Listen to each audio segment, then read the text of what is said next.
I was leading our customer experience for the company. So not really like a customer experience team, but I was leading customer experience in general for the company and supporting our customer service leaders and, operational leaders. And then also was leading the employee development team as well in 2017. A lot has actually changed in those 9 years. From there, then kind of COVID happened, right? So I was leading that. And then in 2020, I was asked to step into leading our customer service organization, like as a whole. And so did that, and that was 4 years of, I learned a lot about myself as a leader. I learned a lot about our company.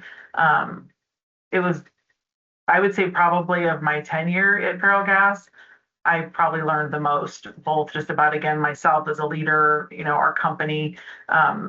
And then from there, so that was 4 years I did that, and then stepped into a change management role. And then for the last year, a little over a year, I've been serving as our director of corporate affairs. So yeah, it's interesting, each of those roles, you learn so much about yourself when you're asked to step into things where maybe you don't necessarily see yourself being, you know what I mean? So yeah, it's been a great journey the last 9 years of just, being uncomfortable in different roles, learning about yourself, your teams, the company. So yeah, it's been a really enjoyable it's been enjoyable 23 years or so, but the last nine since the Rising Leaders article came out, yeah, I've grown a lot, learned a lot. Yeah. So that's what has changed professionally, but what has changed for you personally? Well, so 9 years ago, my kids were 9 and 11. So my son, Austin, is now 20, and my daughter, Gable, is just now a high school graduate. So we're looking at empty nesters. So that's exciting. I think personally, when you're raising teenagers, young adults, kids tend to humble you pretty fast. So I think when I think back to like the last 9 years raising them, you really are supporting them, but you need to kind of take steps back, and make them make their own decisions and learn from those decisions. And I think that's hard to do as a parent. You want to always swoop in and save, but you just can't do that because you're supposed to be raising future leaders, future, teammates, all those things. And so I always think back to when you're raising kids and then you're also leading teams, like you need them to make their own decisions. They have to understand the consequences of their decisions. And I think doing that in that moment it helped me from a leadership perspective too. And one of the other during that time too, my son Austin, who kind of in the last 9 years when he was younger, was diagnosed with ADHD. And again, as a parent, when you're watching your kids and you're watching their behavioral styles or the way that they approach something, and you're like, ooh, you got that from me, that's awesome. Or then you're like, ooh, you got that from me, oh. It's kind of like, I'm sorry. But watching him thrive with ADHD, I was also starting to kind of look at myself a little bit differently. And I kind of mentioned, when I stepped into leading our customer service organization, in that role, I was being asked to lead differently than what I'd been doing before. So when I was working, within our customer experience and, kind of employee development, I was more in a supportive leadership role, if that makes sense. And in this customer service leadership role, my brain needed to be more strategic and more vision level, and my brain was struggling with that shift. And so I actually got evaluated, and sure enough, my brain works the same way as Austin's brain does. And it was a gift, honestly. It was when you go through that process, it was actually really freeing because it helped me understand, how I process things. It helped me understand, you know, um, how I work best and what I needed to really make sure that my teams were set up for success. And um, I think I've always been self-aware, but it really took it to another level. And so I think those two things personally um, were big changes, since 2017, just raising young adults, raising teenagers, and then, going through the journey of realizing that my brain just works a little bit differently than others. Those have been two big things that changed personally. Yeah, has those journeys helped you become more patient with your team too?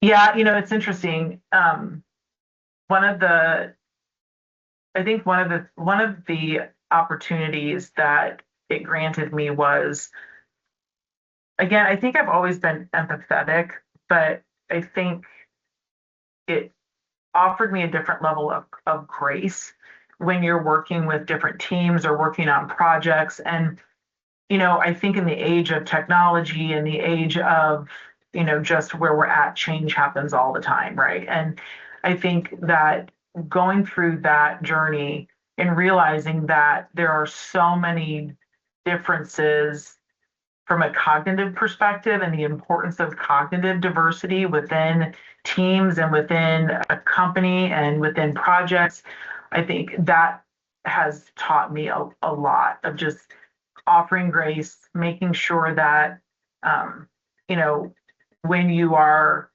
offered some type of, challenge or whatever you're working on, it's just that understanding the perspective of others and that everybody brings their own experiences to a situation, and just having patience with that, I think is a big thing that I've learned. And then, are there any specific initiatives at your company or within the industry that you are leading today? So yeah, we are like I mentioned, we're an employee-owned company, and I think one of the areas that I get most excited about is just telling the story of our teams. You know, that whether it's sharing stories internally, um, with each other across our network of employees, or whether that's externally sharing that story. That's one of the things I'm most excited about. The propane industry. Somebody asked me the other day, they're like, why the propane industry? And I'm like, oh, I didn't even know there was such thing as a propane industry in 2003. It kind of found me. And I think one of the things that inspires me the most about sharing the stories of employees, whether it be internally or externally, is that, you know, salt of the earth, like the hardest workers ever. I mean, our drivers, they deliver in all sorts of different, environments and conditions, and just being able to share their story, um, I think is something that I'm really passionate about, and sharing the Ferrellgas story, externally with others, I think is really important as well. So I think that's, from a company perspective, that's what I'm really focused on right now, is just connecting us as a company and then showcasing that, externally. Do you try to follow the leadership qualities or path of a specific individual or mentor that you've had? I have had my fair share of different roles within the company. So I think when you've been blessed with different leaders along the way, you get exposed to so many different leadership styles.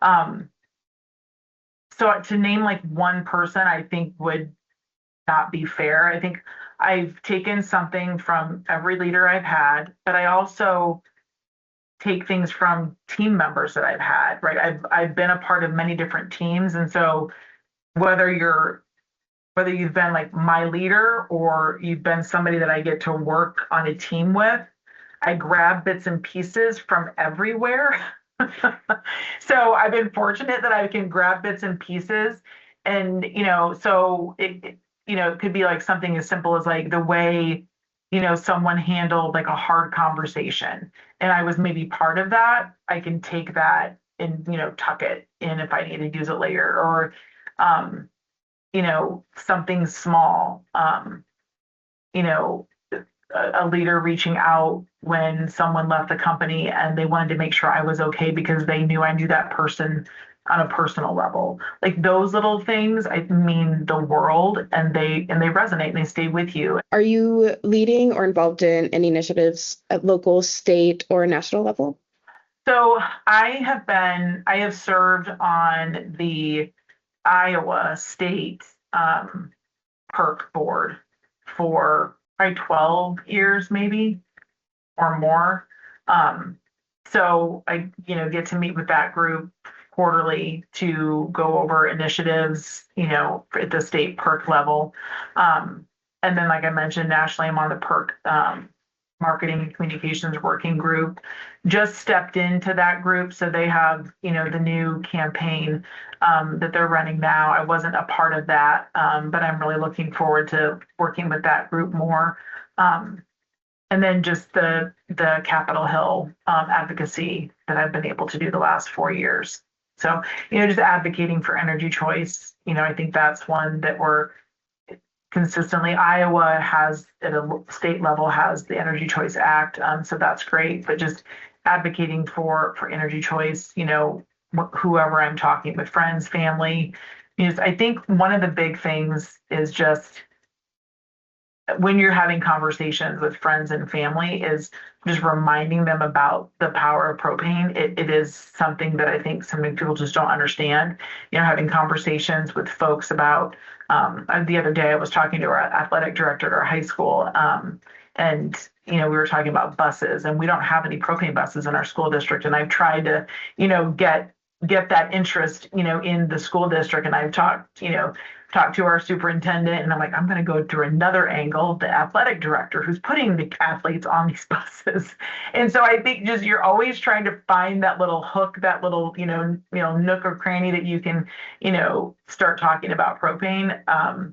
Yeah, my husband's always like, don't get her started, she'll never stop. So I think that's from, when you ask about initiatives at the local, state, or national level, I think the local is where I'm really trying to do my part, and the national level too. But I think just educating your friends and family about the power of propane is the biggest thing that you can do. Because I just don't think a lot of people understand it.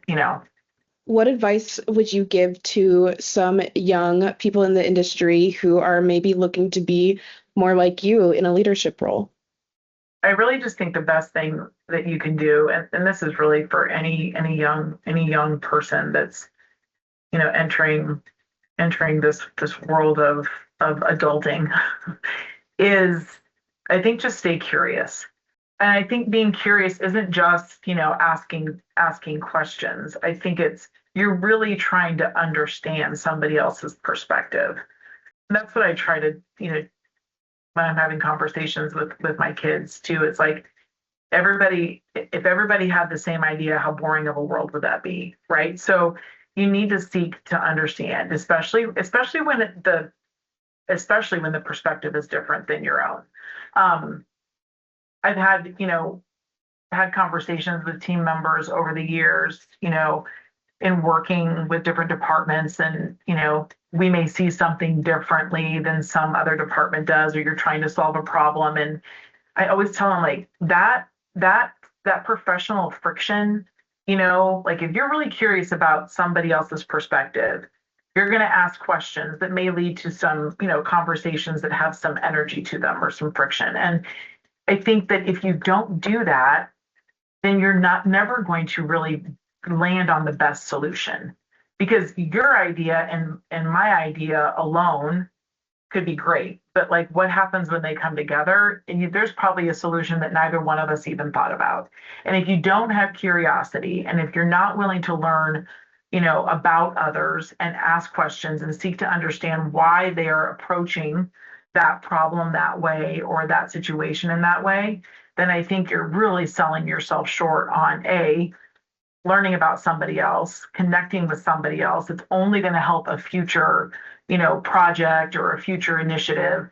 And quite honestly, you're probably missing out on the best solution to the problem. And so I think for folks that are new stepping into the working world, is be curious, seek to understand other people's perspectives, and I think to, have grace.